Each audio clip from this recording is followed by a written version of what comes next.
Her er jo en skole, der ligger ved vandet, og derfor tager den farve efter sine omgivelser.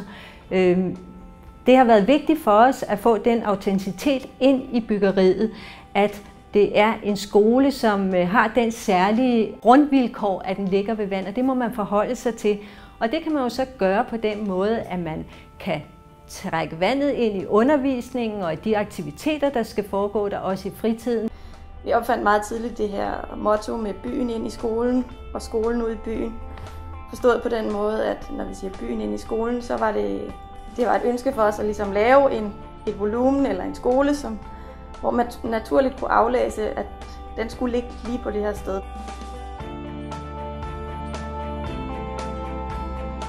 Al forskning omkring børn og læring viser, at børn, der bevæger sig, børn, der er motiveret i deres kropslige udfoldelse, de lærer godt. Glade børn er aktive børn. Aktive børn kan også sidde stille og modtage læring. Derfor så har vi formgivet skolen, så den opfordrer børnene til at være aktive.